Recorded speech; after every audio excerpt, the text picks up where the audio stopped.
I thought I was just venting.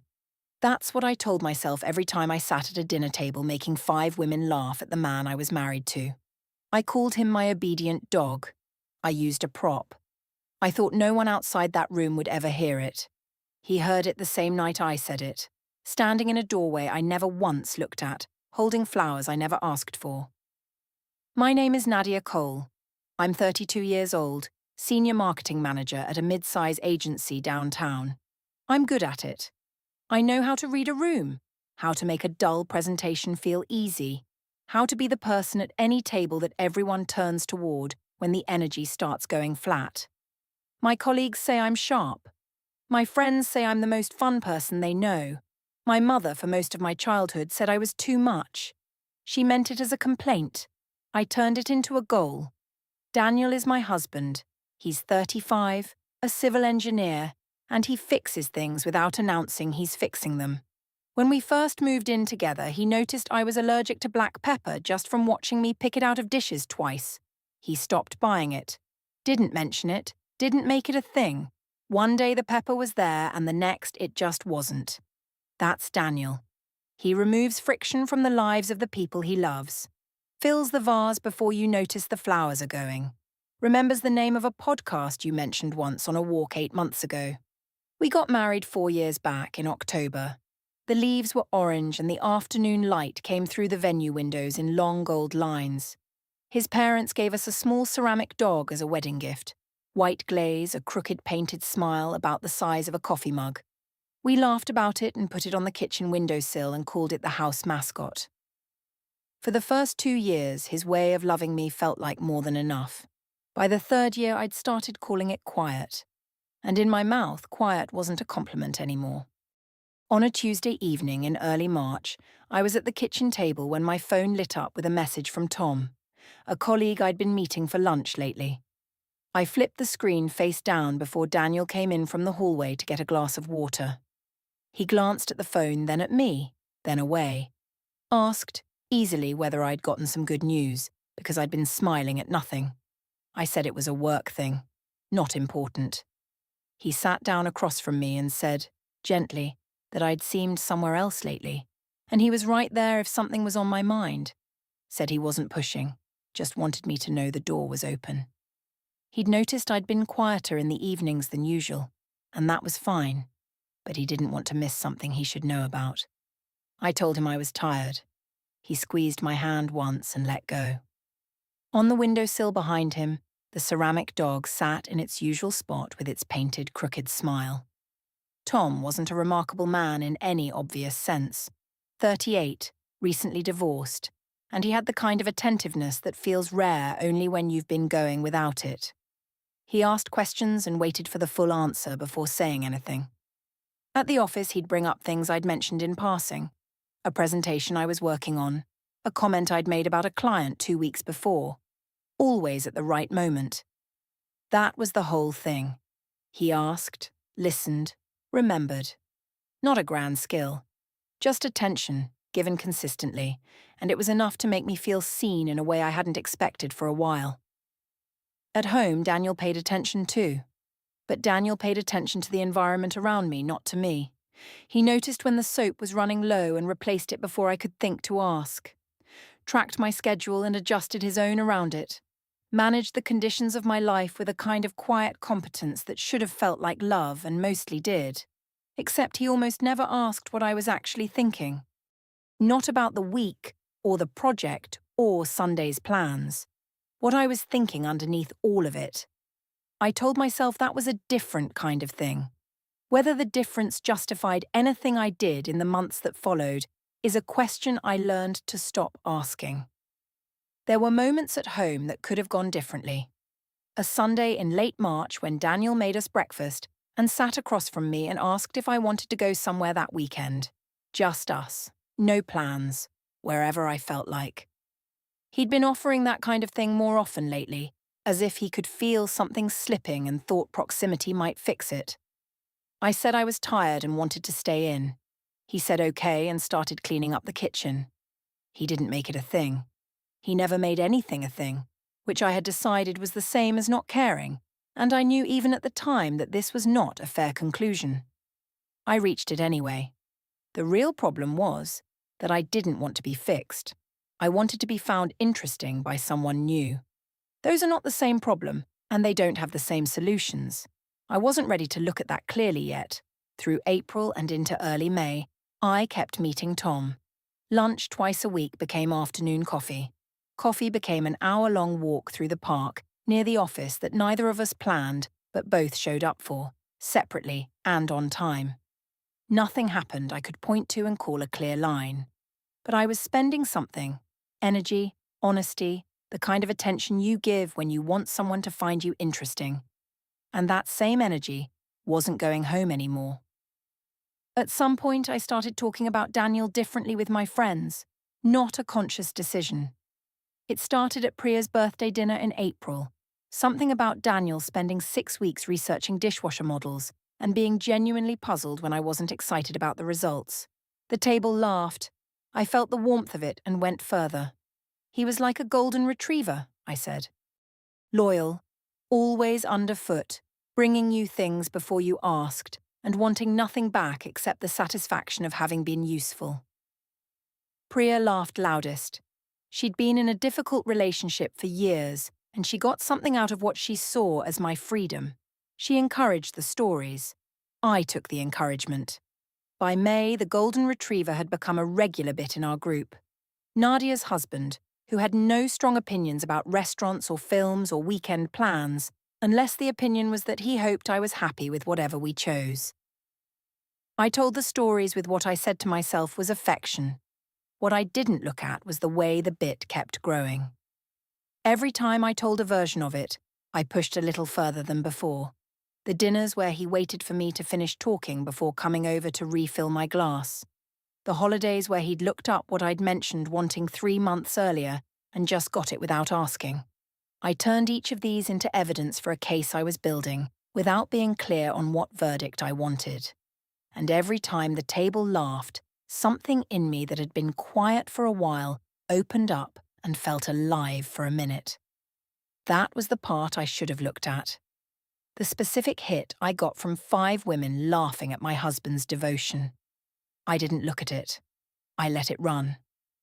On a Saturday morning near the end of May, Daniel came to find me in the living room and sat down across from me.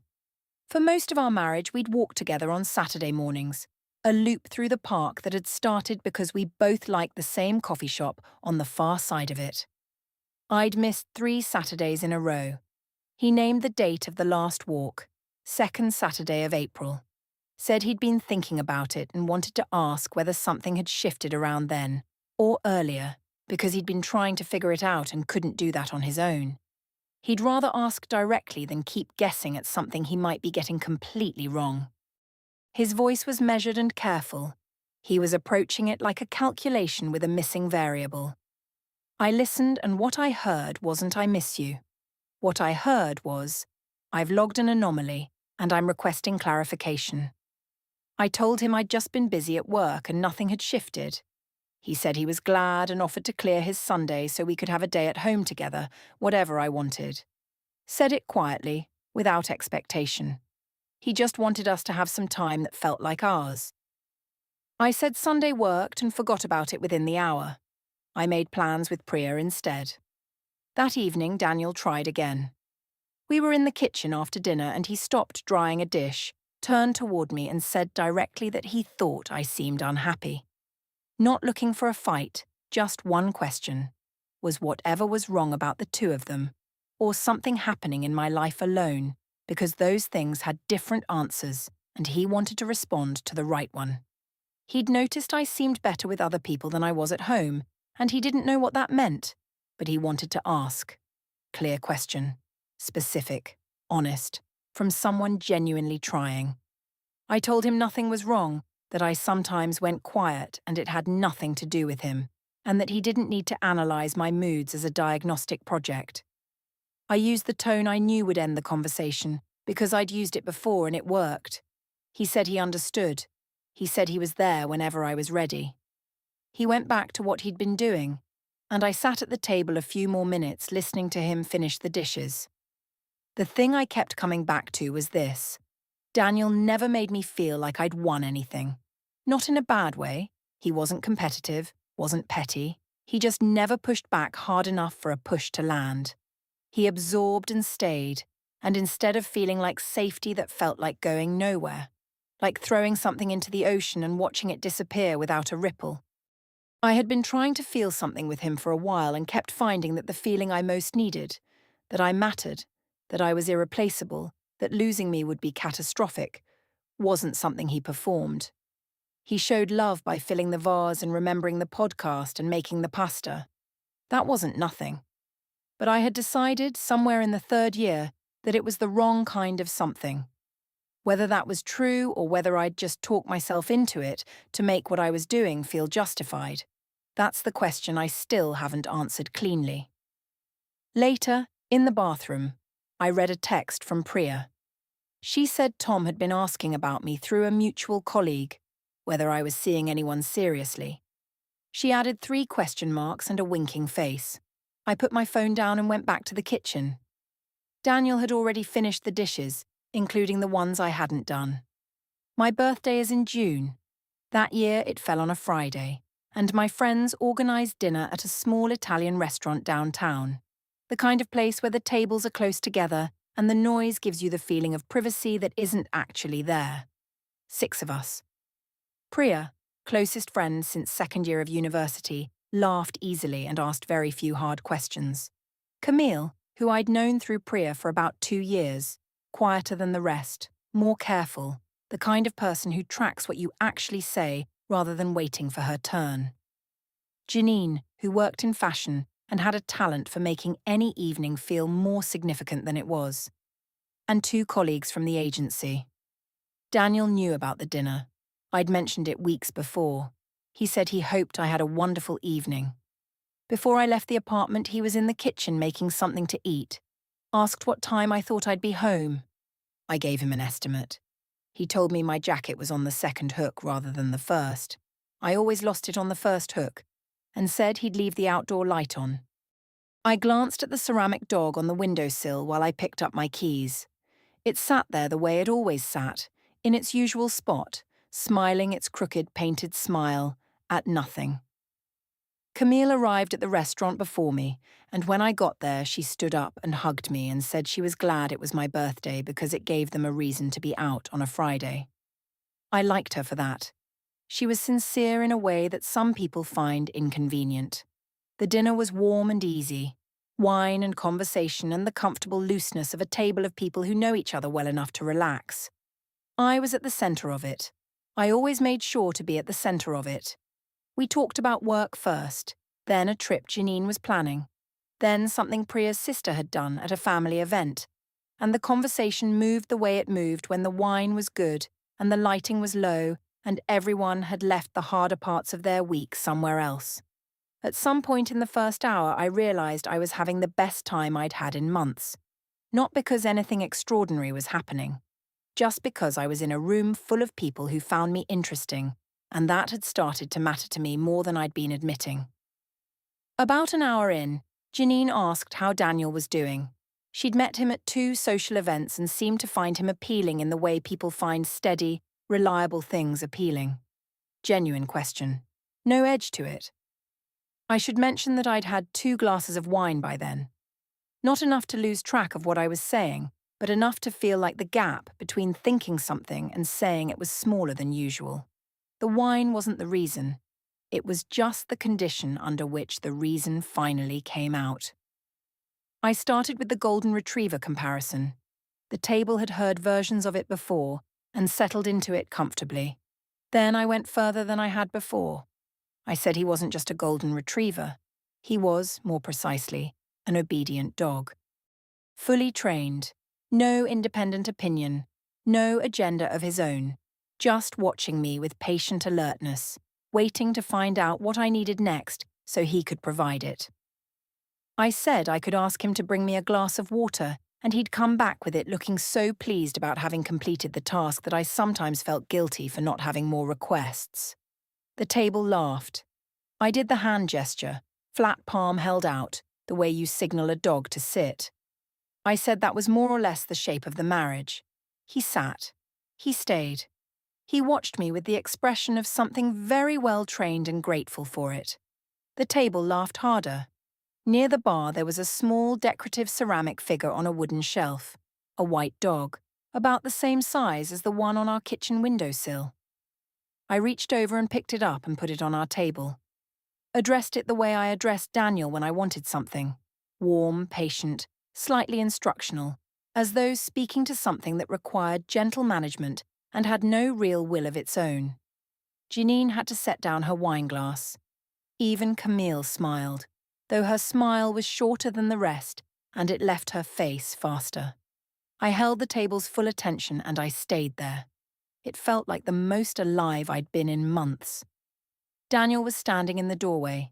He'd found the restaurant name in our shared calendar, driven across the city after work, and stopped at the florist on the way. He had a small bunch of yellow flowers, the kind I'd mentioned once, months ago, that I preferred over roses. He stood there long enough to hear the comparison, long enough to see the hand gesture, long enough to watch me pick up a ceramic figure and explain his role in our marriage to an audience of 6 people who were laughing. Then he turned and left. Camille saw him. She saw him standing in the doorway and saw the exact moment he turned away, and the smile left her face the way warmth leaves a room when someone opens a window in winter. Quickly, completely, quietly. She didn't say anything at the table. When I glanced at her a few minutes later, she was looking at her hands. After the dinner, I texted Daniel from the car to say I was heading home. He replied that he was glad I'd had a good time and that the light was on. I came home at midnight to a dark apartment. He was in bed, or appeared to be. On the kitchen counter there was a small bunch of yellow flowers in a vase. Stems trimmed, water fresh. He'd bought them before he drove to the restaurant, and when he came home he'd put them in water, trimmed the stems, set the vase on the counter, and gone to bed. I stood in the kitchen and looked at them for a long time. He had bought flowers, found the restaurant, driven across the city, and stood in that doorway with something in his hands. And then he'd come home, put the flowers in water, and gone to bed. No note, no confrontation, no cold shoulder or slammed cabinet. He'd just made room for what had happened and gone to sleep in it. In the morning, I didn't ask where they came from. I was afraid asking would require me to say something I wasn't ready to say. In the week after my birthday, Daniel didn't mention the restaurant. He was home each evening. He cooked, he answered when I spoke to him, he did the things he always did. He was present the way furniture is present, in position, doing its job, there when you needed it. But something in his attention had shifted. When he looked at me now, there was a brief pause before he spoke, like he was measuring out exactly what to say. I told myself he was tired from a difficult project. By that point, I had a whole catalogue of explanations for Daniel's silences and I kept it organised. On Thursday evening, his sister Claire called me. Claire is 40, and she has a long memory and very little patience for people who mistake her composure for softness. 2 years earlier, at a family dinner, I'd described her career in a tone that made it lesser, called it practical work, in the way that communicated clearly practical was a diminishment. She'd never raised it with me. She raised it now only to explain why she had no reason to protect me. She said she'd heard about my birthday dinner. She'd seen Camille at their shared gym, and Camille had mentioned it. Not to gossip, Claire was clear about that, but because Camille had been bothered by it and needed to say it somewhere out loud. Claire said the version she'd heard wasn't the version of a joke between friends. She said calling your husband an obedient dog and performing it with a prop for a laughing table wasn't venting. It was contempt in public, she said, and a marriage couldn't absorb that indefinitely. She wasn't calling to lecture me. She was calling because she thought I should know other people were watching, and the version of myself I was presenting wasn't as contained as I seemed to think. I thanked her for the call and said I'd speak with Daniel. I said it in the tone of someone who has no intention of doing the thing they're describing. After I put the phone down, I stood at my desk with the feeling of someone who has just been told a true thing by a person who had no obligation to tell it. Claire and I were never close. She'd watched me for 2 years at family events and formed her opinion quietly, the way she did everything. The fact that she called me at all meant it was bad enough that she'd decided the discomfort of saying it was worth it. I didn't do anything useful with that information. I opened my laptop and went back to work, and within 20 minutes it was buried, which was where I put things I didn't want to carry. What I'm not proud of is that the first thing I did after the call was text Tom. I didn't tell him about Claire. I just texted to see if he wanted to grab coffee the next day. He said yes. I felt better. That's the version of events I've had to sit with. That evening I came into the kitchen and found Daniel standing alone near the window. Not doing anything, not cooking, not on his phone, not cleaning. Just standing there looking at the ceramic dog on the sill with the stillness of someone who'd been somewhere far inside themselves and had only just come back. He wasn't performing anything. He was just a person standing in a kitchen with something heavy he wasn't ready to put down. I understood what the moment was. Some quieter part of me understood exactly what it was asking. Go to him, say his name, be present without strategy. I sat down at the kitchen table instead. I said we should talk. I told him there'd been a misunderstanding about a conversation at dinner. That was how I talked with my friends, dramatic for effect. And Priya and the others knew I didn't mean it literally. He knew how I got with the girls. Then I shifted it. I said I'd been feeling disconnected lately. We'd both been focused on work. We weren't making enough time, and I asked if he'd been feeling that too, because I just wanted us to be honest with each other. The last part was a maneuver. I wanted him to meet me somewhere vulnerable, so the conversation had to be about both of us, not just about what I'd done. He listened without interrupting. Then he stood up, walked to the window, picked up the ceramic dog from the sill with both hands, opened the cabinet under the sink, and placed it inside. Closed the door slowly. He said he heard me and needed a few days. He was telling me something with that gesture. The dog had been a shared thing, something that sat in the marriage the way small objects sometimes stand for larger ones, and he was putting it out of sight because he couldn't look at it the same way anymore. I understood that clearly. I decided not to acknowledge it. I told him I thought it was passive-aggressive. He said he wasn't trying to be. Then he asked quieter, whether Tom from my office was someone I'd been spending time with outside of work. A colleague had mentioned seeing us together more than once, and he was asking directly rather than letting himself keep guessing. He wanted an honest answer. He was asking to understand, not to catch me in something. I told him Tom and I occasionally had coffee. He was a professional contact, and the kind of question Daniel was asking came from insecurity rather than evidence. I used the tone I always used when I wanted a conversation to end. It ended. He nodded, said he understood, went to bed. I stayed at the table for a while, and after some time I opened the cabinet under the sink and looked at the ceramic dog sitting next to the dish soap. Its painted smile hadn't changed. I closed the cabinet, got a glass of water, and tried to think about something else. 2 days later, I opened my phone to add something to our shared calendar and found Daniel had changed the account passcode. I stood in the hallway looking at the login screen for a longer moment than I was ready for. I found out about the recording on a Monday, through Janine, who'd heard it from Priya, who'd been told by someone who'd spoken to Camille. The information had been moving through a quiet channel for about a week before it got to me. Camille had filmed part of the birthday dinner. She said afterward that she often filmed moments at tables when the mood was funny. A habit, a reflex, nothing premeditated. But when she got home that night and watched it back, she saw what was in the frame behind my left shoulder. A figure in the doorway.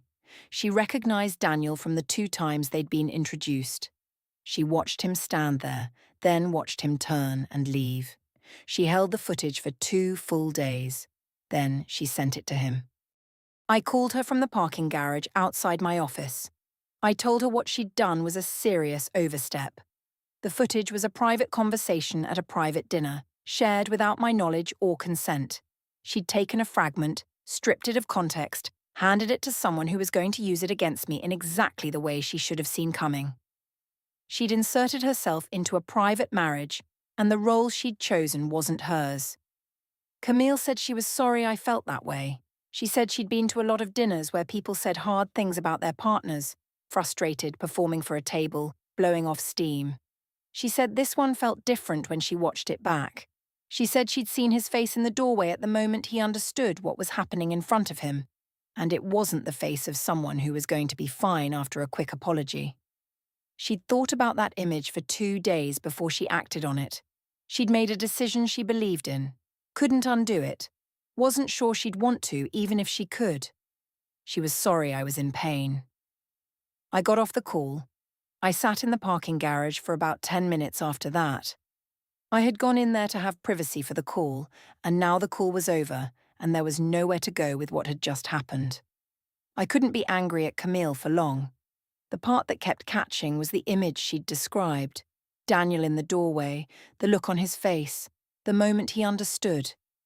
She'd watched that happen and then gone home and watched it again, and she'd decided he deserved to know. I didn't agree with what she'd done, but the thing that bothered me most was that I couldn't explain why she was wrong in a way that didn't ultimately circle back to the fact that she had simply told him the truth. Daniel came home that evening and sat across from me at the kitchen table. He set his keys down slowly and looked at me before he said anything. A long, steady look from someone who is already prepared for the conversation they're about to have. He told me he wanted me to know he'd been at the restaurant on my birthday. He'd come to bring flowers and had stood in the doorway long enough to hear what I said. He wasn't bringing it up to fight. He was bringing it up because he needed to hear from me directly whether that was genuinely how I saw him, or whether it was something else, frustration or performance or a joke she hadn't thought through. The difference mattered to him. He'd been sitting with it for weeks and couldn't answer it himself. Then he said he still thought there was something between them worth protecting. He asked whether I'd be willing to go to a couples counsellor with him. Not an ultimatum, not a demand, just that he wasn't ready to stop and he thought if they sat with someone neutral they might find their way back to something. He was asking because he still wanted to try. I heard the offer. I knew exactly what it cost him to make it. Daniel didn't ask for things easily. He solved, he managed, he provided. Asking was not his mode, and asking for something as unstructured as couples therapy, sitting in a room with a stranger, admitting out loud that the marriage was in trouble, that would have been genuinely hard for him. He'd done it anyway. There was a version of that moment where I said yes, where I put down the way I'd been talking about him in rooms he wasn't in and sat with him honestly in the one room where it counted. I could see that version clearly. It was right there. Same way a door stands open before someone closes it. I told him he was right that something was wrong. I said the marriage had been suffocating me for a long time. I said I needed someone who challenged me, had opinions, created friction, and made me feel like I was in real contact with another person rather than moving through a life that had been organized and smoothed out on my behalf. I'd been bored and lonely for 2 years, and what I'd needed was for him to fight for me, not manage me, not provide for me, fight. And instead he'd made pasta and gone to bed, and called it a good marriage. Then I said he was centering his own hurt in a story that was actually about my unhappiness for years, and if he'd been paying the right kind of attention, he would have seen me disappearing long before a dinner gave him footage to file away. The phrase footage to file away. I used it on purpose. I could see it would land. He sat with it. His expression moved through something I didn't have a name for. Not anger, not the pain of someone who's just been hurt, but something that looked more like a decision being made than a feeling being felt. Then he said, very calmly, that he was going to handle the rest of this properly. No emphasis, no feeling, the way you'd note an appointment you've already decided to keep. He went to the study, closed the door behind him without force, which was somehow worse than if he'd slammed it. I sat at the table for a while and then went to the cabinet under the sink. The ceramic dog was gone. I checked the other kitchen cabinets, checked the shelf in the living room, the windowsill in the bedroom, the bookcase in the hallway. Went through every surface in the apartment the way you search when you're not fully ready to accept what the search is telling you. The dog wasn't there. He'd taken it, and I didn't know when, and I hadn't noticed until now. 7 days later, a courier arrived at 9 in the morning. I signed for the envelope without looking at the outside. Inside was a formal divorce petition with temporary orders attached: financial, property, residential. The document cited a pattern of contemptuous conduct within the marital relationship, and it referenced, as supporting material, a dated video recording described as a contemporaneous record of statements made by the petitioner in a public setting on the 14th of June. Camille's footage from the birthday dinner. The document named specific phrases that appeared in the recording. I called Priya first. She said she was sorry. She said she hadn't known he'd move that fast. Over the next 2 days, I tried to tell the story my way to our mutual friends. Said the footage was a fragment out of context, that Daniel had overreacted to a private conversation, that anyone who actually knew me understood how I talked. Camille didn't confirm this version. When the matter came up, she said only that the footage showed what it showed. 2 people from the agency stopped responding to my messages within the week. Janine called once and didn't call back after I answered. Tom sent a text saying he hoped I was okay and thought we should give each other space while things were complicated. I sat with that text for a while before I put the phone down. We had never defined anything, never said anything out loud about what we were doing or what it was. He had been careful about that, I realized from the beginning. He'd stayed just far enough back that he could step away cleanly when the situation required it, which was now. I didn't reply. There was nothing honest to say that I also wanted him to read. The temporary orders required me to vacate the apartment within 30 days and froze the joint accounts pending review. I moved into a furnished rental 40 minutes from the city, a building with a parking structure visible from the kitchen window. I unpacked in the order I always unpacked: books first, then small objects for shelves, then the kitchen. I set things up because it was something I could still do right. Closure snapshot. The windowsill in the rental is empty. The house mascot is gone. No crooked painted smile watching the kitchen. Every morning I set my coffee cup on the left side of the counter without deciding to, because that's where the dog used to sit, and the habit is still in my hands even though the thing it organized itself around is gone. I know how to hold a table's attention. I know how to find the phrase, the gesture, the exact moment that makes 5 people lose themselves all at once. That skill was real at the birthday dinner. It's still real. I haven't lost it. What I didn't understand until I was sitting in a kitchen facing a parking structure was that Daniel had been watching the whole time. Not out of suspicion. Not building anything. He'd looked up a restaurant from a shared calendar, bought yellow flowers because I'd mentioned once that I preferred them, and driven across the city on my birthday to do something that would make me happy. He stood in a doorway holding flowers and watched me explain him to 6 people, and then he drove home and put the flowers in water and went to bed. I called that obedience. I picked up a ceramic prop and made an audience laugh at it. He took the dog when he left. I don't know where it is now. I don't know why I keep checking the windowsill. Some part of me keeps expecting it to be there, which is its own kind of answer about what I actually lost and what I actually wanted.